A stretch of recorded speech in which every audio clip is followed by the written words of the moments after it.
여러분, 오늘 정말 흥미로운 경제 미스터리를 하나 가져왔습니다. 뭐냐면요, 미국이 그렇게 관세 장벽을 높이 쌓았는데 어떻게 중국의 무역 흑자는 오히려 사상 최고치를 찍었을까요? 진짜 이상하죠? 지금부터 그 비밀을 한번 파헤쳐보겠습니다. 자, 먼저 이 숫자부터 한번 보세요. 무려 1조 달러입니다. 이게 뭐냐면 중국의 연간 상품 무역 흑자가 사상 처음으로 1조 달러를 넘어섰다는 거예요. 와, 진짜 어마어마한 숫자죠. 역사상 이런 일은 없었습니다. 그런데 말이죠. 바로 여기서 이 모든 이야기의 핵심, 이 거대한 패러독스가 등장합니다. 중국의 전체 흑자는 보시다시피 역대 최고를 찍고 있는데 가장 중요한 교역 파트너 중 하나인 미국으로 가는 직접 수출은 전년 대비 무려 29%나 곤두박질 쳤습니다. 아니, 이게 말이 되나요? 어떻게 이런 일이 가능할까요? 자, 그래서 이번 시간에는요, 이 1조 달러라는 믿기 힘든 숫자가 대체 어떻게 만들어진 건지, 그리고 미국의 그 강력했던 관세 정책이 왜 생각처럼 먹히지 않았는지 그 속사정을 한번 들여다보겠습니다. 그러니까 우리가 던져야 할 질문은 딱 하나입니다. 미국으로 가는 문이 이렇게 좁아졌는데 중국은 도대체 어디서 이 어마어마한 돈을 벌어들이고 있는 걸까요? 좋습니다. 그럼 지금부터 이 앞뒤가 안 맞는 숫자들 속으로 한 걸음 더 들어가서 그 실마리를 한번 찾아보도록 하죠. 이 그래프를 보면 정말 기가 막힙니다. 왼쪽을 보세요. 중국의 전체 수출은 5.9%나 성장했어요. 꽤 괜찮죠? 그런데 오른쪽을 보면 미국으로의 수출은 무려 마이너스 29%입니다. 완전히 폭락한 거죠. 이 엄청난 차이, 바로 이 극명한 대비가 우리가 풀어야 할 수수께끼의 핵심입니다. 물론 위안화 약세 때문 아니냐 이렇게 생각하실 수도 있어요. 네, 맞습니다. 위안화 가치가 떨어지면서 중국산 제품의 가격 경쟁력이 높아진 것도 분명히 하나의 이유가 되죠. 하지만 그것만으로는 이 엄청난 격차를 다 설명할 수가 없어요. 뭔가 더 근본적인 다른 이유가 숨어 있다는 이야기입니다. 자, 그럼 그 숨겨진 이유가 뭘까요? 드디어 이 미스터리의 정답을 공개할 시간입니다. 정답은 바로 환적이라는 비밀 통로에 있었습니다. 환적이요? 좀 생소하게 들릴 수도 있는데 아주 간단하게 말하면 이런 겁니다. 관세를 피하려고 물건의 국적을 바꾸는 거예요. 원래 원산지를 숨기려고 일부러 다른 나라를 한번 거쳐서 최종 목적지로 보내는 거죠. 일종의 무역의 꼼수라고 할 수 있겠네요. 자, 그 과정이 어떻게 이루어지는지 한번 볼까요? 아주 간단합니다. 첫째, 물건이 일단 중국에서 출발합니다.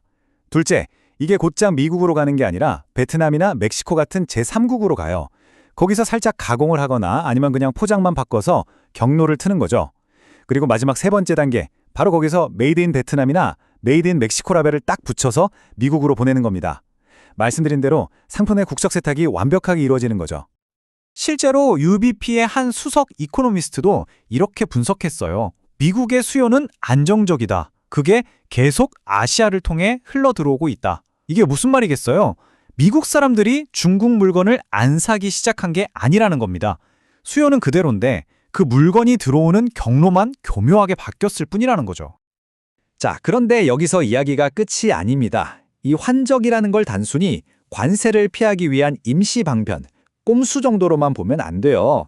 사실 이건 훨씬 더 큰 그림, 중국의 장기적인 경제 전략의 한 부분입니다. 중국 정부가 요즘 새로운 성장 동력이라고 부르면서 밀어주는 산업들이 있어요. 바로 전기차, 고용량 배터리, 첨단 로봇 같은 것들이죠. 미래 먹거리를 여기서 찾겠다는 건데요.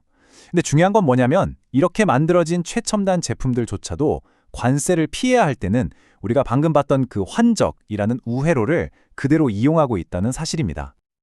그들의 목표는 아주 명확합니다.